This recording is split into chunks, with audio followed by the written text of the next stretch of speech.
I'd like to call the Madison Public Schools Board of Education meeting to order.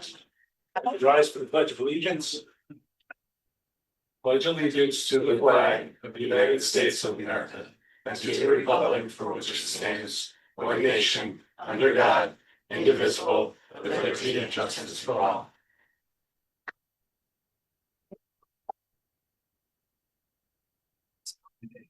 Welcome to spring, hopefully.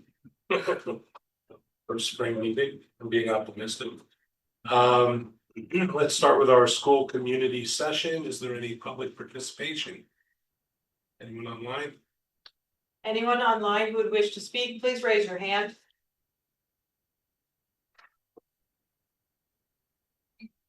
Okay, looks like no. All right. Item 3, the Board of Education Student Representatives Report. That would be Grace and Kate. Good evening, everyone. The first thing on our agenda is that next week is trimester 2 exams. So unbelievable that we're going to be 2/3 of the way done with this school year. Senior year is just flying by, but teachers are starting to prepare lessons and overviews to help students be successful for the exams that will take place next week. And then the second thing is that last Friday, Miss Shoreline, Connecticut came and visited student leadership, which is comprised of the class officers, Kate and I. And she spoke about leadership and gave us some tips on successful leadership and taught things such as the difference between responding and reacting and how it's really important to embody the characteristics of leadership that we try and uphold at hand. So that was our second thing. And then the third thing is that scholarships for seniors were recently handed out. There's like over 100, I think. So lots of scholarship opportunities. The deadline is the 20th. So I encourage everyone who knows a senior to apply. There's all different types that students could qualify for. And then on the topic of scholarships, I know I announced previously that I think I was a semi-finalist at the time for the Coca-Cola scholarship, but in February I found out that I was a recipient, so yeah,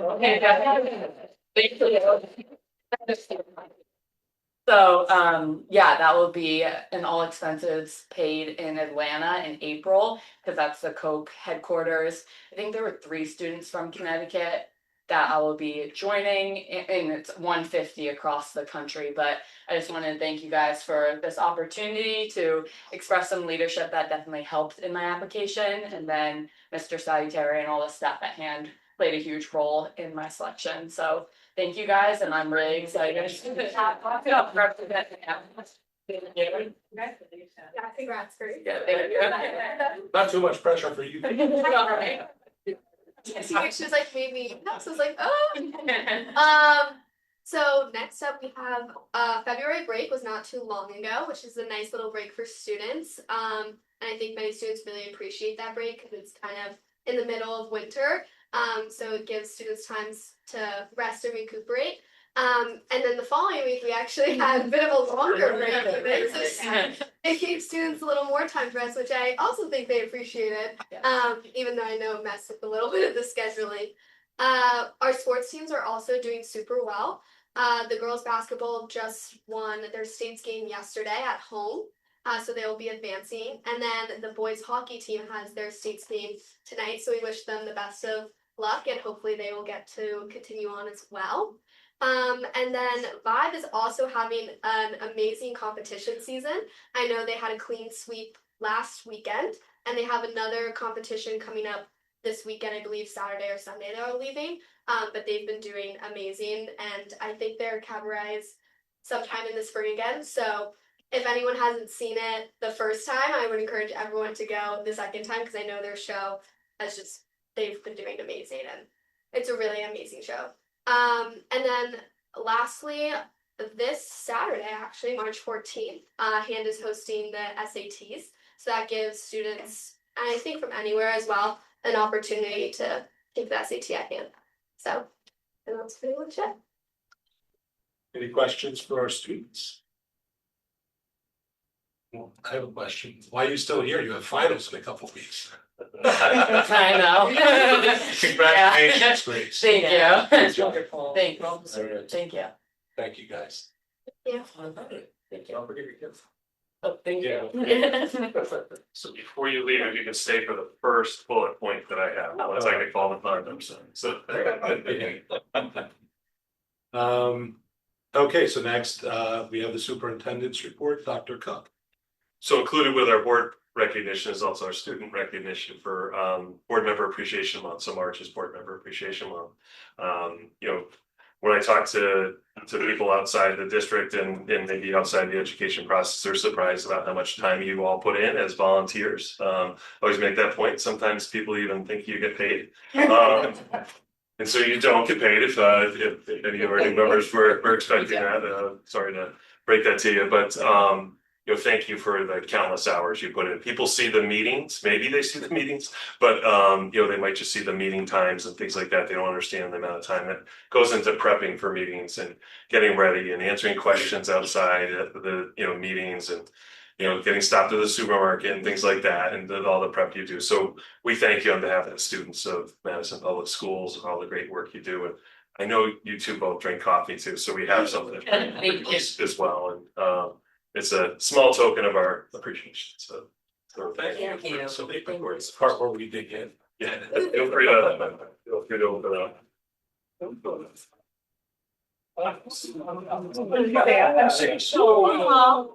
Very nice.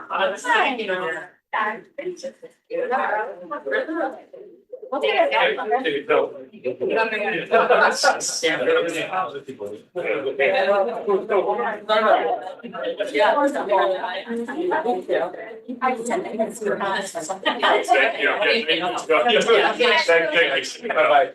Congratulations, Grace. Thank you.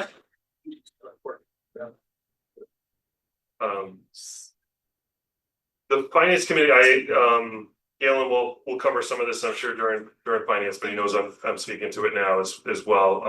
Finance committee met today and reviewed kind of where we stood on some accounts. We have a confusing chart in front of you, so if you still have some questions, feel free to ask me now, or ask us later. I do recognize that it's confusing, but when we're trying to balance things at this time of the year, it's very difficult because we're projecting things like utilities and fuel and a lot of things that are still going on, but we're watching these accounts in particular very closely. So we wanted to share where we stand with special ed external placement. So these are students that are placed outside of Madison for various reasons. It may be a state placement that the district didn't even participate in, but at this time we're running a deficit of $245,000. Repairs and maintenance is projected to be a deficit of $50,000, and then of course the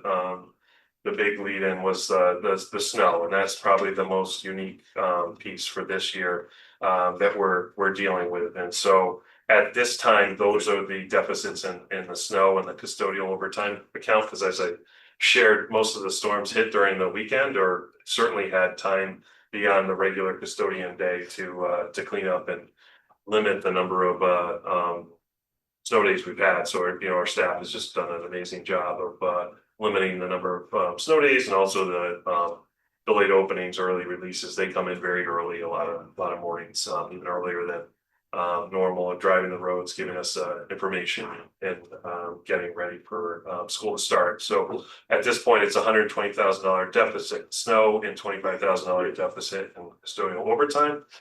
Because I knew there'd be questions, I wanted to provide a little bit more detail on snow. Our original budget, which has been cut over the years because we've had such such lack of snow and easier cleanups, is basically $65,000. And as you can probably imagine, it didn't go too far this year. Last year we had a positive balance in that account.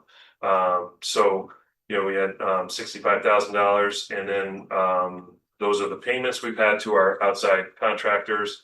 And then we have an emergency maintenance account that is shifted each year to either snow if it's needed, or repairs and maintenance if that's needed. So there's $50,000 that have gone towards snow payments. So as I mentioned, we're about $120,000 in the hole for snow.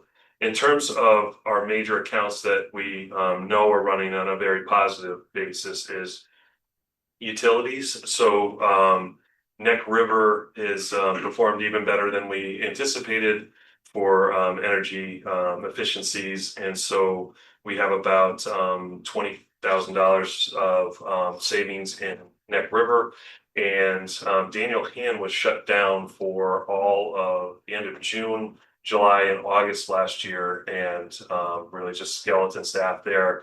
And all the administration except for Mr. Salvatore moved to Polson. So pretty much the building was off line. And so between that and some other small savings in utilities, we have $50,000 in utility savings. The good news about Neck River is that does transfer into next year. So that's the piece that Daniel Hand will not, because we'll be busy over there this summer running AC and holding programming. I have a question. How much is Hand and how much is Neck River? It's basically $20,000 for Neck and about $25,000 for Daniel Hand, $5,000 for our other accounts in utilities. HR, as you know, for next budget, we are reducing some positions that have been open all year. So that's the result of those positions being open. Also some changes in positions. So we had, say a science teacher retired mid-year, and we hired a new science teacher at a lower salary. So that was some savings there. Some other unpaid leaves that come up that provide some savings. So that's a conservative estimate of $280,000. We have placed a basic soft freeze on building lines. So what that means is classes that need continuing support, like our foods classes or classes that need supplies, we allow them to continue to purchase those. But any major purchases, they have to be approved through Stacy Novitz or myself, because we are concerned where we are in the budget. We feel we're going to be okay. It's not not catastrophic, but we want to make sure and give this a couple more months to see where we are. So we put a soft freeze on that, and that will net some savings at the end of the year. Other special ed line items are running on the positive, so we're still working through that, but we anticipate some savings there. And then also our legal account has some savings in it, so $20,000 in legal account. We did not have any major negotiations this year. We will next year, but there's some savings from that. So all totaled, we're about $80,000 in the hole right now, but we're working hard to identify other savings, and we will be okay on there. The board does have a savings account for special ed, so we have an amount of money set aside for special ed. If we run over in special ed of $350,000, that could be something we utilize, but at this point, we do not feel we will be able to find that $80,000 or more and finish in a positive when we close the books, in late August. But we do have that safety net that we do everything we can not to utilize. And I do know some other towns are going to their boards of ed are going to the town to ask for some snow reimbursement, but I don't think we're really in that position to do that yet. I don't think we'll need to do that. So that's also another option if we needed to utilize that. Any questions on that? Yeah. All right, my next item is up for a vote as number 10 tonight, is a motion to approve the board mission and vision. I know there'll be some discussion then. I just wanted to remind the board we've been working on this for some time now, and I think we've got a great version in front of you. We've got some feedback from some leadership staff and some staff over the years contributed to this, but it's been about a 2-year project for us to get us to this point tonight to have a vote. So we're excited to get this done and then update the website and all our materials with the new board adopted mission and vision. So that concludes my report. Thank you. Thanks. All right, any board member comments? I have a question. Yeah. The legal line item that you're expecting to take the 20,000 from, what was the original budgeted amount? So we have two, we have one for special ed that is in Liz's accounts, that would not be one, that might be in the TBD. But I believe our total legal is 70,000. 70,000. And then the HR savings, that this is specific to this year. Correct. Yes, and we're cutting some of that for next year already, so that was in the proposed budget, I believe about $225,000. Okay. All right, any other board member comments? Seeing none, thank you. Number 6, audience response to information presented. Do we have anyone online who wants to speak? If you're online and would like to speak, please raise your hand.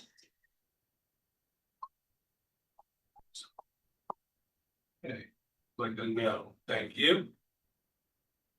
Item 7, consent agenda. I would entertain a motion to approve the consent agenda. So moved. Second. Seconded by Ian. Thank you both. Any discussion? Seeing none, all in favor, aye. Aye. Opposed, nay. Any abstentions? Motion carries 8-0. And now we're gonna move on to item number 9, which is our board committee and liaison updates. And we'll start with the curriculum and student development committee, which didn't meet today. Kathy? Yes, okay, so we had a really great presentation. It's always nice to be in the thick of things. We were invited to go to the STEAM room at Neck River. And all of the different presenters being Michelle Horn, she's the curriculum lead, Amy Casey and Megan Foster presented. They are the K-5 STEAM teachers. Mike Ginsberg, who was not able to be there because of fencing final, but what Michelle presented on his behalf, and Mike Kiefer from the high school, and Dan Grenier, the CT coordinator. And we also had a little bunch of kids from the elementary school who shared with us some of the work that they've been doing in STEAM as well. So it was really great to see. It's always a pleasure when the kids are part of the board meeting. It's always my favorite. So basically the committee received an overview of the district's K-12 STEAM continuum, which has been designed to build skills progressively from kindergarten through high school, while increasing student agency and real-world application. At the elementary level, the program is structured around 3 components. They have paired with Lego, and they use Lego Spike kits for coding and engineering. They use Lego Science kits, which are aligned with grade level science standards, and they have makerspace project areas in their rooms as well that integrate design, environmental problem solving, and collaboration, which we saw videos and photos and just right lifetime in the moment. It was really, really great. Students engage in hands-on projects such as designing amusement park rides to study motion and energy, or developing environmental solutions. Early feedback indicates high student engagement and strong skill transfer across the grade levels. At the middle school level, Polson offers a technology, engineering, and design, they call it TED, elective for grades 7 and 8 that begins with an analog AI unit exploring pattern recognition, bias, and automation. So what they do is they don't start with the AI tool itself, they start with kind of unpacking the back end of how it's structured. So kids don't really jump right in.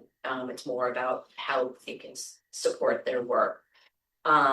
Students can choose between 2 tracks. They can do retro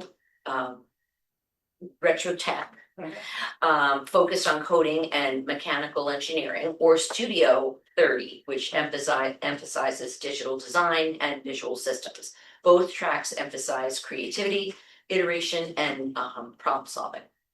The district also highlighted strong robotics program, with the Polson robotics team recently being awarded the world championship, or they're going to the world championships in St. Louis in summer, correct? No, April. April.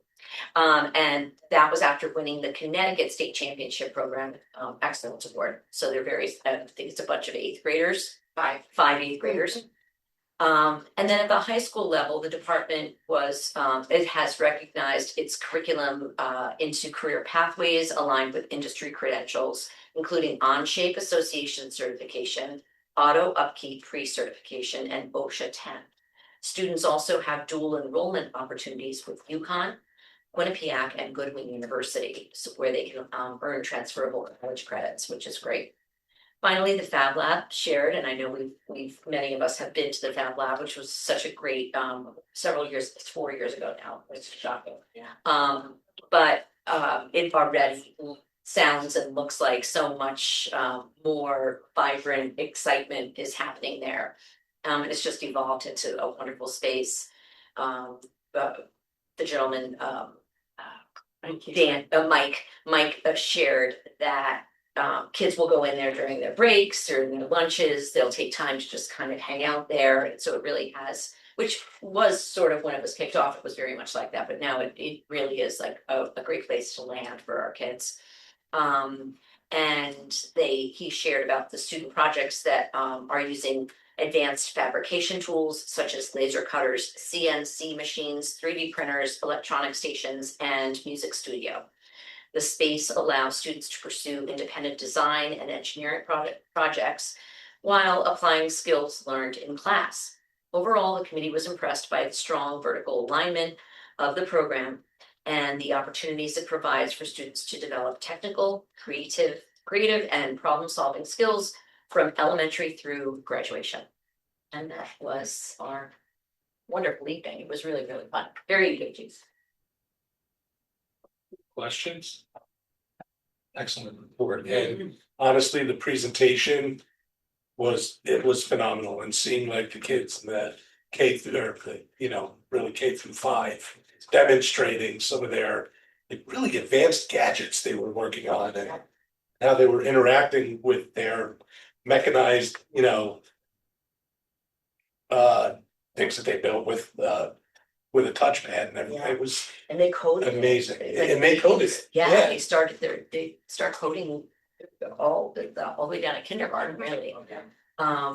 And the whole process, that engineering process that they follow, is just so, it just seems like it's so high school for the littles, but they just, so comfortable they were, so comfortable. It was wonderful. It was a really great evening. And the TED part of the program, Yes, yes. Olson, it's amazing to me how they kind of work out an analog version. Yeah. All in advance of what the AI is going to do. Yes. And then they have the AI do it.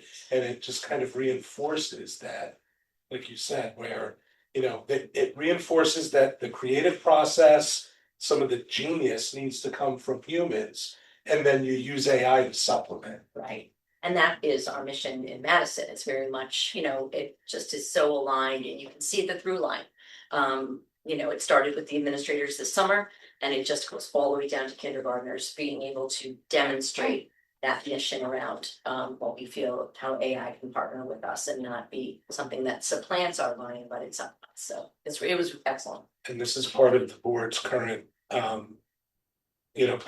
current initiative, placing a priority on technology and, the administration and the staff and the teachers and, all the coordinators and the teachers who volunteer in the curriculum development process have done an amazing job so quickly that it really is something to be proud of.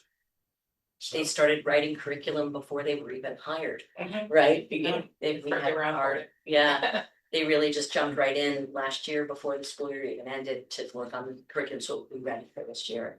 And they're just, you can see their investment in the work, but also their love for it. And the kids staying after school on this beautiful day, with the playground noise going in the background, and they were just all in. So it was really, really nice. So excellent report. Thank you. Any questions? I could just compliment Gail on this because this was something she really visioned and pushed because she knew how popular it was in grades 4 and 5. And then when we got the reorg opportunity, she saw like, let's do this K-5, and I think she pushed to the idea that kids could do this at the lower grade levels, because you looked at curriculum throughout the state to see if there was anything out there. It wasn't there, so what did we do? We created our own. So there was a lot of work. So thank you for your vision on that, pushing that. I think some people weren't sure it was gonna necessarily work out. So It may It help was with at math, home, right? Yeah. Yeah. it may help with math reasoning too, like, it'd Yes. be interesting to see if that Yeah. increases. Well, it's nice. Amy Casey, she was a math coach with me in Brantford. And so she's very math minded. So she brings that math sensibility to the work every day. So she's always kind of weaving it all together, which is really magical. Thank you. Facilities Committee, Emily. No report. We haven't met since our last meeting. We are meeting March 24th. Thank you. Finance Committee, Galen. Yeah, thank you, Seth. We met today, and as Dr. Cook outlined, we're taking steps to realize savings and reallocate funds to address the potential projected deficit. We also talked about the 26-27 budget cycle. That's right now under the review of the Board of Finance. There will be a second public hearing of the town budget on March 31st, and the town goes to referendum on April 28th. But Thank you. Any questions? Comments? Okay, thank you. Personnel Committee, Maureen. Personnel Committee hasn't. Thank you. Policy Committee, Diane. Well, we have not met since the last meeting, but you will see in your packet, you have two policies for review that are first reading tonight, and usually we don't, or I don't talk about them because it's a first read, but I do wanna touch base with you about the first one, the 6144.2, the evaluation of challenged instructional materials and library media center resources. So if you look at your policy summary with Chip and Goodwin's notes, this policy needs to be it needs to be amended and accepted because we need to be consistent with state statute. That being said, this is not a favorite policy of mine. You will find in your packet a note or a message, because the policy committee, when we met, we discussed this policy at great length. There are certain things in it regarding definitions, like who is an individual with a vested interest. And the definition comes straight from the state statute, so there's no amending who is considered an individual with a vested interest. And there are other definitions there as well. And that's, if you haven't been on the policy committee or you haven't been involved in it, there are certain things that you can amend and certain things that you must just accept straight from, either state law, state an act, or state statute. And so definitions are one of those things that when the state says this is the definition, that is the definition.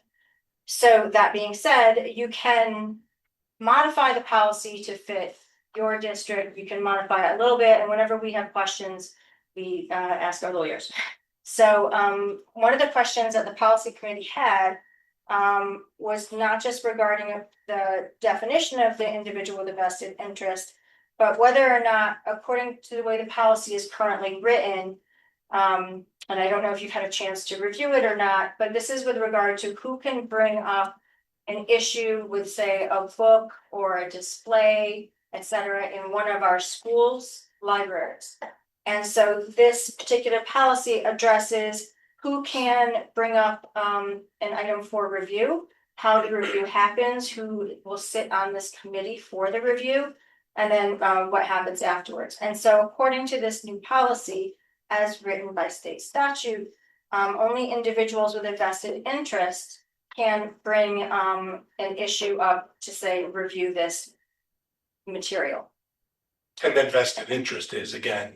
A definition by state Defined, statute. yeah. And so it is defined by state statute as a school staff member employed by a local or regional board of ed, a parent or guardian of a student currently enrolled in a school at the time the consideration form is filed, and any student currently enrolled in the school at the time that the reconsideration form is filed.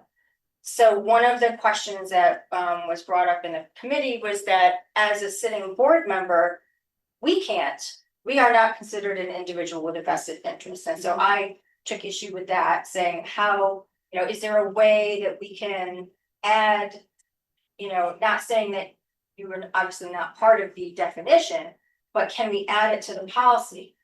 And so that's why you have a response from Shipman and Goodwin in your packet.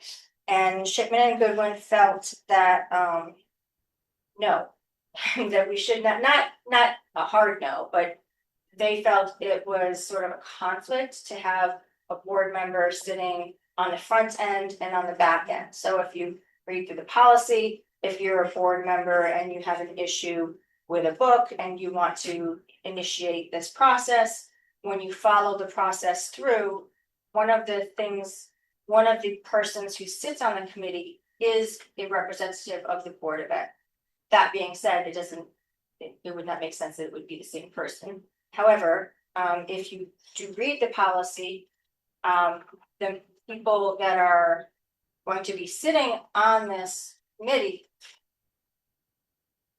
would be the superintendent or the superintendent's designee, the principal of the school in which the library or other educational material is being challenged, or the principal's designee, the director of curriculum or a person in an equivalent position employed by the board, a representative from the board, at least one grade level appropriate teacher familiar with the library material, provided that it is not the teacher that selected that material to be reviewed. A parent or guardian of a student age 13 years or younger enrolled in the district, provided that the parent or guardian is not 14. I have 13. It's line 161. That must have been changed. I have mine from my policy committee meeting, but okay, I'll have to see if it's 13 and 14.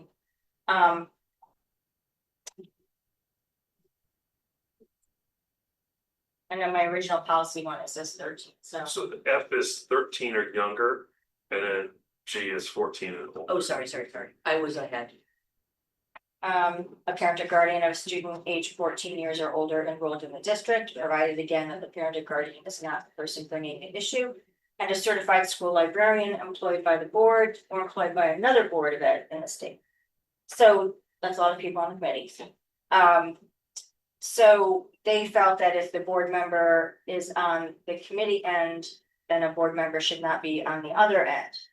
So my response to that, and I'm just bringing this up because I want everyone to think about it while it's still in the first read, because at the next one, it will be an action item to be voted on. And so I felt it was inconsistent, Shipman and Goodwin's response, and that if a teacher, any teacher, can bring up an item for review, there is also a teacher sitting on the committee. And so any staff member, which could be a librarian, it could be, and I'm not sure, would an administrator be considered a staff member or no? No, that's Okay. separate, yeah. So a teacher, a librarian, they would also be on both ends. If they were someone who wanted to bring forward, obviously it would not be the same one, but it's the same situation as a board member. And so I felt like the response from Shipman and Goodwin to me felt inconsistent. Because if you can't have a different board member sitting on the committee then raise the issue, why can you have a different teacher or a different librarian? And then I also thought about this, and I didn't actually say this in my commentary back, Gio was coming anyway. That if you have a librarian on the committee, to me, that seems a conflict of interest. Now, it is under their purview, certainly, in their area of expertise, certainly. However, it seems to me a conflict of interest because they are the ones who put that book or library material or display in the library. They all follow the same Standards. Thank you. They all follow the same state standards, the same librarian standards, they have a librarian association. So to me, that's also a conflict of interest. And so I think if I was like, Joe Schmo of, this town of Madison, I would look at it and say, isn't that sort of putting the fox in charge of the hen house? Like, if you picked it, of course you're not gonna say there's something wrong with it.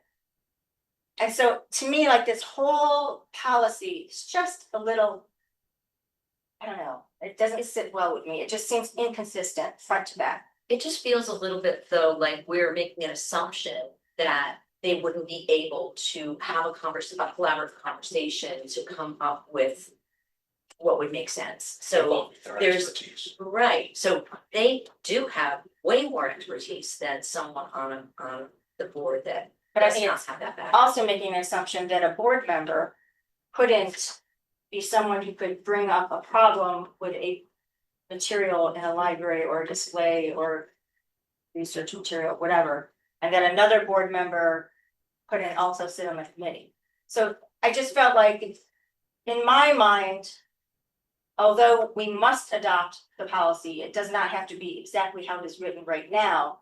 And the reason that the policy committee brought it forward is because it was such a big discussion on the committee that we wanted it to be a big discussion at the board level and involve all the board members.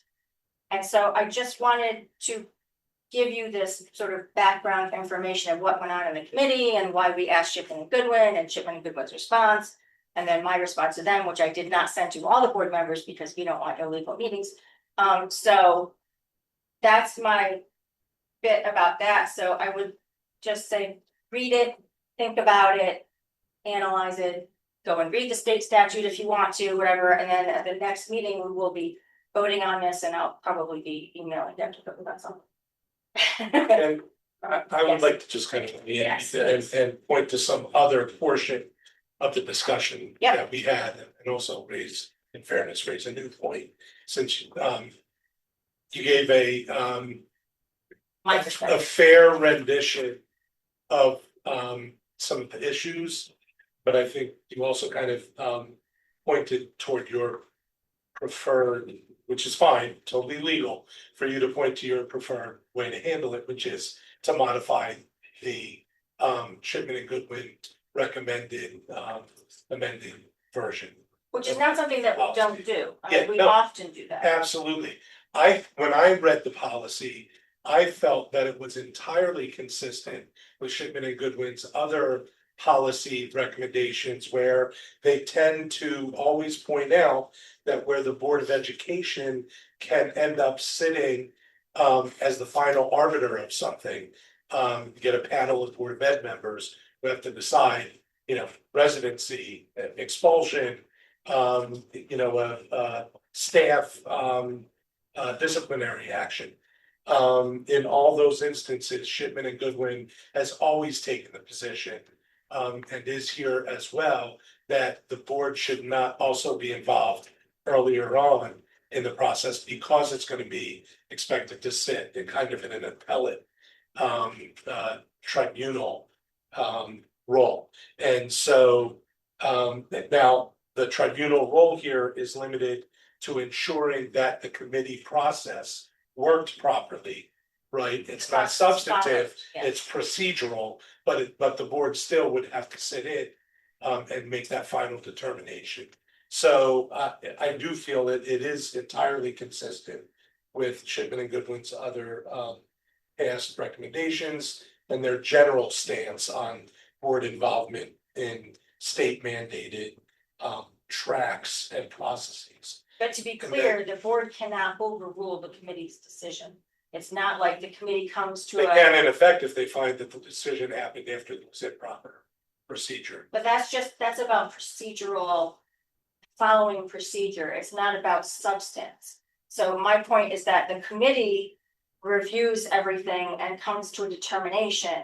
And the only reason that the board, as a board, would get involved is if there is an issue with, did they actually follow the procedure correctly? Yeah, so the board doesn't get an overrule or a Yeah. veto, Correct. absolutely, granted. But that leads to my next point, which is the new point that I didn't raise at the policy Oh, good. committee, but it occurs to me that the legislative purpose of of this, of the statute that gave way to this policy is to balance the interests. You know, we all know that there has been a spate of uh community members questioning um library and class assignment materials around the country over the last maybe 5 years, right? And it's gotten, in some instances, including in the town right next door, Guilford, it has gotten very heated and very overblown. And so the legislature is trying to balance the interests, and it put forth and it adopted a statute that attempts to balance the interests by taking expertise, community voice, and limiting it to folks who they consider having a direct stake at this moment in time by virtue of the fact that they have children in the school system, right? I can understand that. My kids all graduated and I don't have kids, so I don't have a direct stake, right? And I accept that, even though that means that I don't have a right as a citizen to question the expertise of the school district in putting forth you know, the books that they're using. in But this I would way. make the point, Yeah, which I did, but I'll make it for everyone. Is that in my feeling, if you are a citizen, a voting member of the town of Madison, then your taxes pay the school budget. And so then I think you do have a vested interest in whatever happens at that school, regardless if it's your child at that school, your grandchild at that school, or maybe you're an alumni of that alumnus of that school. So my way of thinking even from the beginning, I didn't like the fact that it excluded the voting constituents of the town of Madison. And when I went and looked at the Association for School Librarians and their comment regarding this particular piece of legislature, the statute, which they were in support of, they actually said like that it includes the town, like the people of the town. But the way that this is written, it does not. And so, and I would go as far as to argue that, you know, the children of our future. So it involves and impacts everyone, what they are exposed to, what they are taught, etc. So if you wanted to take, you know, that sort of, you know, devil's advocate approach, I would say that this should be opened up not just to who they are saying is the, you know, individual with a vested interest, but I think any voting citizen in the town of Madison who pays taxes and for the Board of Ed, for the education system, I think they have a vested interest, and that's my own personal opinion. But again, this completely excludes them. It excludes grandparents. it really doesn't. And that's a slippery slope argument. Like, because do we really think it's in the best interest of education in town to have every tax-paying citizen or elector being able to to join a process of the Board of Education, as opposed to, they can come and comment. They can come in, we have open public comment at our meetings. Somebody can come in and say, I don't like this book, I want you to consider it. Now, that doesn't spark the process, Right. but there is a process, and I would argue that any taxpayer or elector is too attenuated an interest compared to what the legislation tries to do. And maybe it'll get shot down if it's appealed to the state superior court, Supreme Court. But for now, it's the legislature's best attempt to say, we have to focus on the material that experts and librarians have deemed appropriate, and kind of have a process to challenge that, but by people who are more directly impacted. So, you know, I understand your concern, and I even tried to find ways to meet you halfway at the policy committee and say, well, maybe if we did this, maybe if we did that, and we presented those to Shipman and Goodwin, wiser than I am in the area of education law, basically said, can't do that under the statute. So I'm sorry, Lisa. did you- Just a quick question. Sure. Is there any consideration about how a board member came to understand a problem that maybe one of the a townsperson would have? If we get phone calls, if we get phone calls or emails or such, is any consideration given? Admittedly, not under this Okay. proposed amended policy, and that's, I think, what Diane is expressing. However, there's nothing keeping any taxpayer, elector, or even just a resident who doesn't vote and doesn't pay taxes in this town to go to somebody who's a parent and say, I have a problem with this book. Do you have a problem with this book? And have them be the sponsor of the process Mm-hmm. to initiate the process. So it's not. So my point was just, I wanted to, and I knew you would jump in, I wanted to bring our discussion from the policy committee to the board level so that you would have time before we actually vote on it to think about it, digest it, read it, get your own opinion on it before we actually vote on it. So it's not like okay, now we're voting on it. So that was the point of that. So I would say read what Shipman and Goodwin said. And if there's anything that happens before the next meeting when we vote on it, we'll figure out how to share that. That's good. Okay, so that's the first policy. And then there's 5060.1.2 non-residents, which is for a first read, and we don't need to discuss that. Then you have two policies that the policy committee recommended to bring to the board, waiving the second read. So this is the first time and last time you see it, as long as everyone is in agreement and votes that we can waive the second read. And that would be policy 3240 non-resident admission and tuition fees, and policy 5120.4.2.5 procedures for reporting child sexual abuse and sexual assault. And you will find the notes from Shipman and Goodwin also in your packet. That is my report. Thank you for raising the nature of the concern that was discussed at the policy committee. And we can have another discussion about this before we vote at our next meeting, but that was good. Any other questions for Diane? Or comments? If we have a comment on the library policy, should we make that now, or do you want to hold that? Until You can do it now since we had a discussion. And we're Okay, still I just, to bring in a different perspective, more of an organizational structure perspective, it seems to me, allowing board members to bring this complaint starts to muddy the water between the board's role in a, management versus, the word just slipped out of my head. Governance, a management versus governance perspective. And so if we start allowing any board member to, pick and choose books that are in the library or displays that are, in the school, seems to me like that's maybe not the route that would be wise to go down in terms of the board's involvement in the day-to-day operation of the school. Unless the board member happens to be a parent with a child in the district at the time. But then they're doing it. Then they're doing it in the capacity as a parent, not as a board. So it's interesting. It's really an interesting debate. So thank you for, yes. go ahead. Just sort of related follow-ups, is there anything like this related to like our curriculum?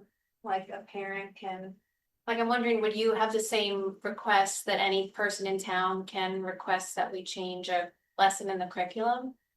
So Like it's I'll call on Gail to help me out with this, but that was years ago, and I think this district had, even prior, you had the requirement come in, that you have a curriculum committee where the curriculum goes through, so parents have the opportunity to do that. We're the most transparent in terms of the library books and also books in classroom,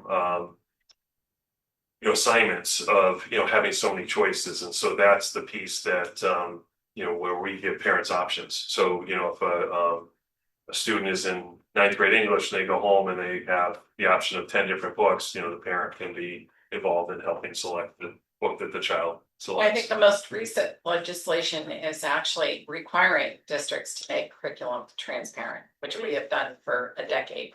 So we're well in compliance. We're actually more compliant than what the legislation requires. And the other piece that's kind of interesting is the legislation also speaks to some very specific health curriculum that can be opted out of. That would be the curriculum that is probably most flexible in terms of options. So we send home notification by those. Yeah, there's a certain number. And then it's just one more piece to this, even though we're discussing about like, someone has an issue with something, how many times have we had an issue with something? I mean, I think that's a great point. That was the two pieces I wanted to add was Gail's been here longer than I am. We have a current policy that, allows for, an appeal. And remember, these are books in the library. These aren't books that are part of the third grade curriculum or anything like that. These are books that the child and age dependent parents are, have access to see what their kids are checking out or see in their book bag and things like that. These are things in the library, not as part of the curriculum. And I think the other piece too, to add to Diane's homework that she gave you, the legislation's intent was to exclude the public in this. So that's what this was about. That's why that, Shipman is saying not to include that piece or board members. That's the intent. I spend, all summer talking about to people, anybody who listens to me about all the legislation that comes through that I can't stand, so like, that happens every year. This is something that they were trying, I think, to help districts who've been really struggling with issues with public challenging, library materials and spending a lot of time on that. And, so they were trying to help in that respect. I think it had a lot of discussion. It was not something, Madison asked for. We haven't had that issue, but we've had people ask about books as part of our curriculum, and we've handled those requests. Yeah, I believe there's a presentation that happened in 2022. Yeah. On library, how the library collection is curated, and also the policy and the procedures that go with that, along with the Q&A, and that's been posted since 2022. And again, in an effort to be very transparent to the public about everything that we do and how we do it. I mean, this might even just be more like an exercise in discussion, because we don't really have people that have opposed things. I mean, there have been some minor issues in the past. I remember it was a display, or something, but it was like a, flash in the pan sort of thing. And I think it's a credit to our transparency and also the choices we give students too. So there's a lot of, you have to read this book when I was in school. So anyway, I just want to say, I'm on the policy committee and I understand your point of view, but I'm on the other side. I'm comfortable with it the way it is and not inviting in the general public for the reasons others have shared today. So I just wanted to share that. oh, and as another note, we pretty much do have to pass it. Because we have to be compliant with state statute. So Do you want to wait the second reading? yeah. I might as well. But I mean, when I say it must pass, the part that is exactly the way the state statute reads must pass. And so, I mean, you are allowed to finesse it or whatever, but think about what Chipman Goodwin said and what we discussed and that sort of thing. And then we get to do this again at the next meeting. Thank you, Diane. Thank you, everybody, for participating in that debate. Learn liaison, Galen. Our next meeting is this Thursday. I will report next time. Okay. We have a special report today that I get to give. It's for the Town Ad Hoc Facilities Committee. I've been serving as the liaison for the past year and a half or so. So I prepared a report to read into the record. It's a little bit lengthy, but it will cover a lot of ground. And as you know, I forwarded to you all a report that the Town Ad Hoc Facilities Committee shared with the Board of Selectmen, and the Board of Selectmen's request, where it weighed in on I think 4, maybe 5, but I think it was 4 proposals that the town got in response to the expression of interest kind of pre-bid process it did after the Academy referendum failed for the use of the Academy building and property. So that is some background to this report. As you will recall, the Board of Ed has had a liaison to the Town Ad Hoc Facilities Committee, and I have been serving in that role. As a reminder, the Town Ad Hoc Facilities Committee was formed a couple years ago in an effort to ensure better long-term capital project planning. There was a feeling among the leadership that it would be wise to apply a thoughtful planning process that would convert a reactionary approach into a proactive approach for considering the interconnected puzzle pieces regarding town facility needs. For example, when the Board of Ed closed Jeffrey and Ryerson, the committee became involved in planning to determine what potential uses those buildings could have for the town, if any. Because the Board of Education owns several buildings and properties, it's important for us to have a liaison to this committee. The committee started off initially, when it got its charge, by taking an inventory of the main buildings owned by the town and attempting to ascertain the use patterns of those facilities. At the same time, it performed an inventory of the many pieces of land owned by the town. After the committee reported on those last year, it turns its attention to proactive planning in two areas. On one path, the committee is looking to see if there are any properties that are developable to determine whether it makes sense for the town to develop those properties, or alternatively to consider selling those properties for development, such as potentially workforce housing, for example. On the other path, the committee seeks to support the town in determining how to proceed with several capital projects that the town needs to address moving forward. For example, the committee offered its opinion on which of the recent expressions of interest would represent the most compatible uses for the Academy School property in the aftermath of the failed referendum to complete the community center project. I shared that report with you all via email recently. Significantly, the ad hoc committee was recently tasked with helping survey options for the potential reuse of the Jeffrey and Ryerson buildings. The committee hired a consultant to determine whether and to what extent each building could be adaptively reused. Not surprisingly, the committee's recommendation is to move on from Ryerson, favoring demolition. The next question it is considering is what to do with the Ryerson property.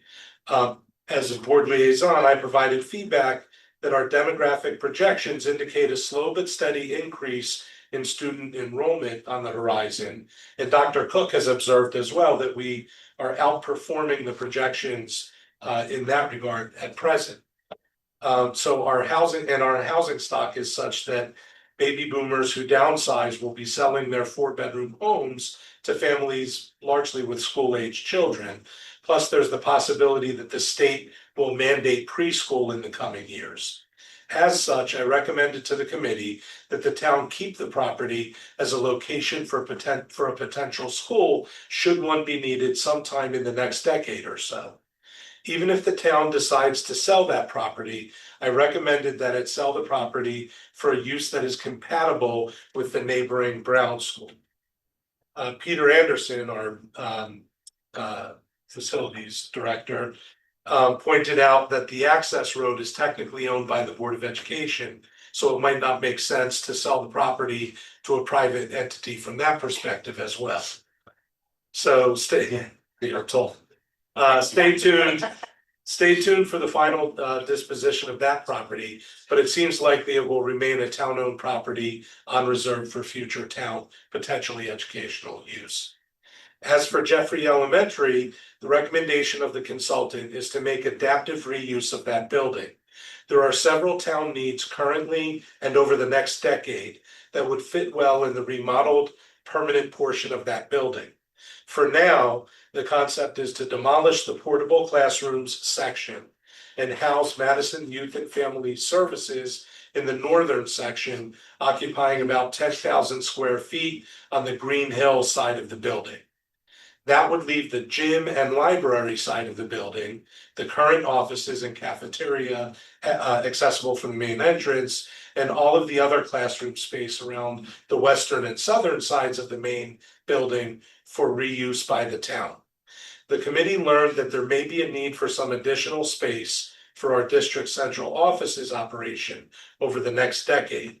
So it is considering the potential relocation of the Madison Public Schools central offices to Jeffrey. I want to emphasize that no decisions have yet been made and that these are only conceptual plans for the time being.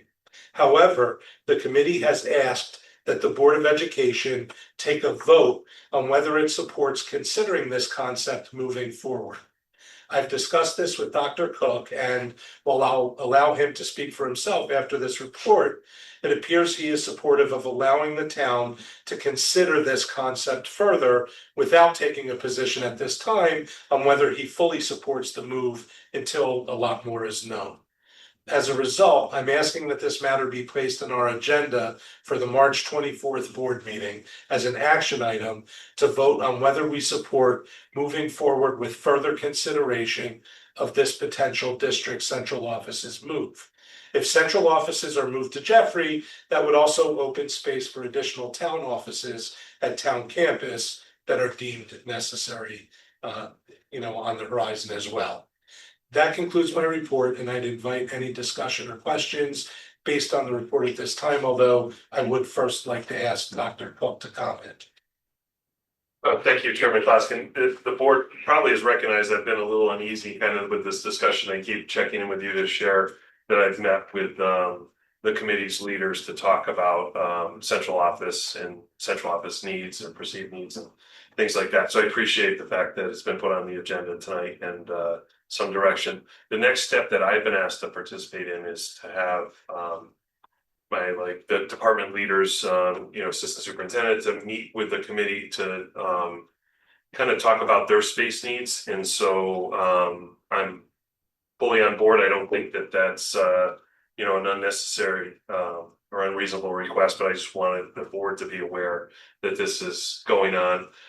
As superintendent, this space does work for us. We're a little cramped. We could certainly use some more space, but if you told me I had a limited amount of funds, I would probably be looking at putting those funds towards either Polson. I also have a NEAST report that gave glowing remarks to the high school, but also said you should be looking at a auditorium facility or the gym, see if there's any options there. So I think those would be more on the top of my list versus offices. But if the offices make sense in terms of a move for the town, certainly willing to do that. I just didn't want to waste staff time. And then also I've had some citizens and politicians in town say to me, so the board wants to move to Jeffrey, and I'm very clear that what our role is in this, and so I wanted us all to be on board with that and have you ask me any questions. I know I've had one board member who's not here tonight mention to me several times that she has a different idea for Jeffrey, and so I know she'll be here next meeting to be able to voice those thoughts too. So I think that that's important. The board hear from Mary Ann on that, but I just wanted to have that discussion. So thank you for putting that on. And as I said, I think every superintendent in the state would say this too, is that I think the first preference when you have a workable central office, and I know not all districts do, but when you have a workable central office, is to go towards the schools and provide some upgrades to there. So we have a full Polson project going on, and I think that at some point down the line, I know we just had a past referendum that's been very successful in it, but I would like to look at what the needs are, possibilities are at the hand too. Diane? One of the things that I think about, we share people. We share our tech person, we share our finance person, we share our human resources person. We have a lot of shared services. Not human resources, but everything else was right. Okay, Yeah. so, but I feel like, when we're all together in one building, I think naturally it's easier to work with, but if you remove the central office and move it over there, they're still town. So then do they move? Do they stay? And then I think it's gonna be more inconvenient, just for like the casual, like, okay, I got a question, it's gonna, I think it's not gonna facilitate things. So that's my one thought. And my second thought is, how are we supposed to weigh in about whether or not we would like to support something like this when there are no monetary values attached to anything? Because one of the things that we talked about when we said we're taking these schools and making them offline for us and building a new school is because they are old, they require a lot of renovations. And it is my understanding that once you change the purpose from a school to something else, now they're gonna have to meet all sorts of new codes, which is all sorts of new money, and that money consideration is always a consideration for the members of the town of Madison. And that's my first thought, so like, to me, it doesn't make sense at all. Well, at first blush, absolutely, I agree with you, like, as a taxpayer, to just hear that in a vacuum. But the ad hoc town facilities committee is considering all the moving parts and not just potentially moving. No, I realize The that, district but they're not offices looking at there. any sort of financial aspect. And they are, They are. yeah, I was gonna add that information as well, and this may sound staggering to some people, it may sound to other people like. Sounds reasonable to move a whole section of town offices over to a new building and have to refurbish it. The quote from the consultant was it'd probably be somewhere in the neighborhood of like $20 million. Right now, that may sound like, yeah, that may sound like a lot in terms of we just spent, on schools renewal. But this is something that first of all will be phased and, probably will be what the project would start on the downslope of the borrowing for the schools renewal project was mentioned at the meeting. And certain other, considerations where it would, that's the reason for the ad hoc town facilities committee to begin with, is to try to fold these things together phased over time, over a longer horizon, much longer than the 5-year CIP project prospect, that so that we can start to determine how you manipulate these so that you have a relatively stable tax impact. So that, yes, 20 million sounds more like 20,000. 20 million may sound, a bit staggering at the moment, but when you consider what the town gets for it and how the town will fold it in so that it fits in without spiking tax consequence, that might be a little more palatable. And on top of all that, we're not asked to make a decision should the district offices be moved to Jeffrey. We're merely being asked to vote on whether we support at least allowing the town to move forward with exploring this concept further. So. And quite frankly, if we vote no, that doesn't stop them from doing it either. Yeah, I know, it It seems like just- sort of a, It, why bother have us vote, we don't really have a say in that, the town essentially owns the property. So if we're not using it for the schools, I don't see how that. well, if we imagine that, if we have increasing enrollment again and we need more administrative, offices and. You can imagine that there might be a scenario where we outgrow the current central offices. It might actually be in the board's and the district's best interest to consider maybe moving, when you see what the plan ends up being.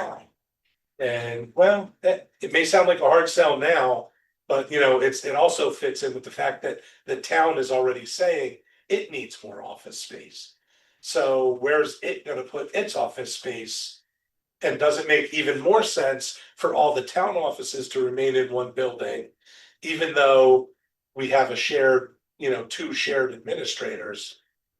I just don't understand why they're even asking us to weigh in, because it doesn't really matter what we say, because they're gonna do what they want. That's their job, that's not our job, we're doing our job over here. Well, I think, Because it's. honestly, I don't think Greg felt comfortable. Like offering more time and energy to the project, which is what it would require from his staff. He's a little busy. If the board didn't at least weigh in and say like, yeah, you can explore it if you want, Yeah. So. Anyway. That's And it. I know it may seem like this is being imposed on us, but it's more in the nature of we're being asked to just kind of give our blessing to at least looking into it. And I asked a question about money too, and I was told what Seth said, but also this gives them an opportunity to kind of define that, like kind of, refine that a little bit more down to what exactly it would cost. So they meet with Gail, and Gail would say, these are the needs that, my department has, and she has one of her staff members in a conference room now. So I imagine she would want that person closer to her and things like that. So like, that's the piece, that's the crossroads where I'm at. And so I just wanted some direction too. And I also wanted to have that discussion with you. So if somebody asks you, as a superintendent looking to move to a $20 million building, where I stand on that. Not necessarily.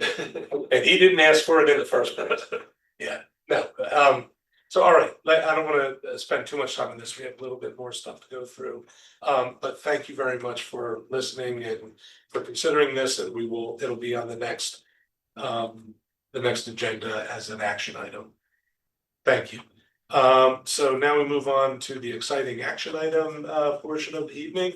Action item 10, I need a motion to approve the board mission and vision, and then again, we'll open it to discussion once I have the motion in a second. Do I have a motion? Emily, do I have a second? Second.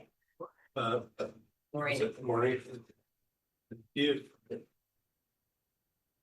All right, so we have a motion and a second, so I'd like to open this discussion after having already heard Craig give his presentation during the superintendent's report by reading a letter that Stephen Pinn, our esteemed recent board member, asked me to read into the record at the outset of this debate. This is a letter to the Board of Education. Esteemed members of the Board of Education, this evening you will consider and vote upon the school district's mission and vision. It is required of all boards of education to revisit this guiding document within a 10-year time frame and determine if it best serves the community. The mission and vision is of great importance in that it defines for the community the core beliefs that guide all of the efforts on behalf of our young people. It further serves as defining the focus for all the teachers and administrators in their noble day-to-day work. Lastly, it is of the greatest importance in serving as the template against all of the board's decisions and actions, and a reminder of the ultimate outcomes those actions serve. From the very beginnings of public education, there have been competing ideas as to its mission. One such idea is that public education need only offer opportunity for learning in a one-size-fits-all model and identify those that excel and those that don't. A competing idea is that all students can learn, and it is the responsibility of educators to adjust their practices to reach every student and guide them to the same high learning outcomes. Madison boards of education have for some time seen as its mission the pursuit of nurturing the potential of every student.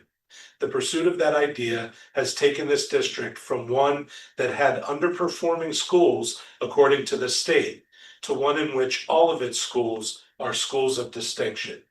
The mission and vision that the board will consider this evening resonates with the deeply held beliefs of the teachers and administrators in their desire to serve every child and what parents in the larger community expect of our school system.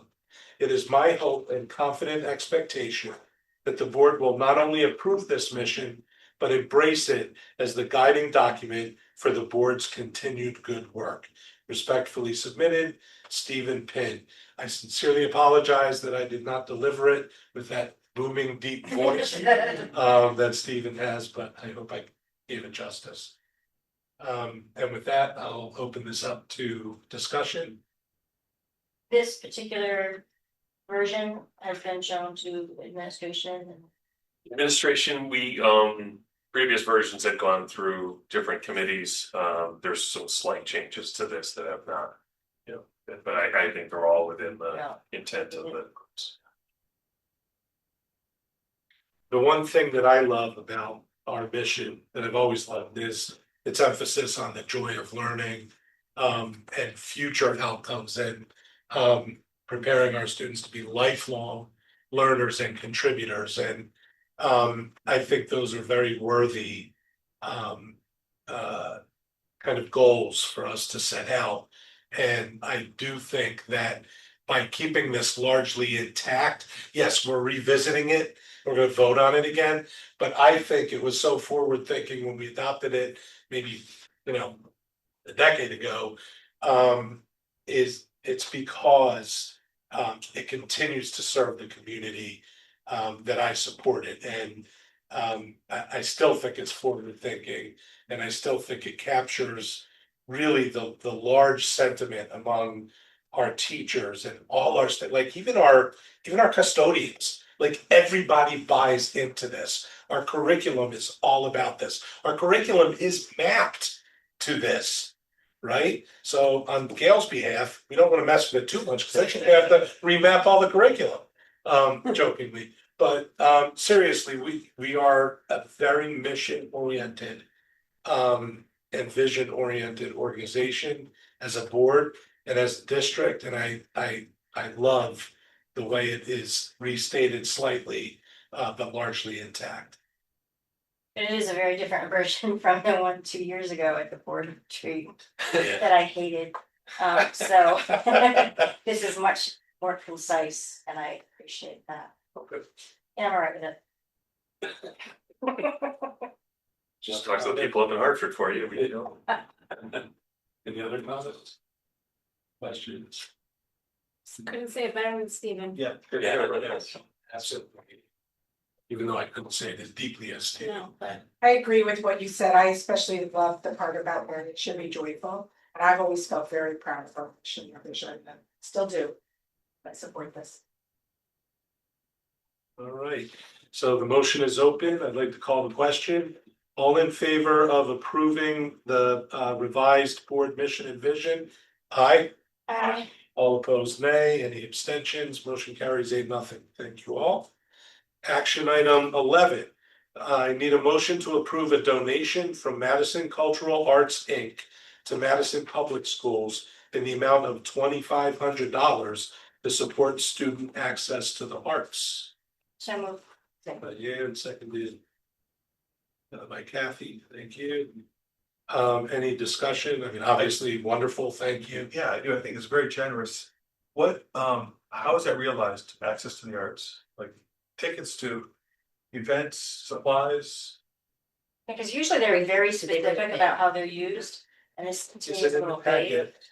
It's very open-ended. I mean, which is no problem. Jim Newton actually came to see Zoe and said that he wanted to contribute, and she said, please I take give us a money check. for the And Uh, they were very open and very flexible, anything that supported arts, Well, particularly that's- performing arts, they were happy to support. That's doubly generous of the donor. Absolutely. I like give that flexibility. And it is conditioned on the schools agreeing to report the use of the funds, the amount expended, the use and the balance to the MCA annually. So it's open-ended, but they want to make sure that, it's being spent on art and Right. the arts and. Well, it is more specific though. Yeah. It says cash donation to provide aid to students so they may be able to access and fully participate in the arts offered by the Madison school system with a first preference to those with financial need.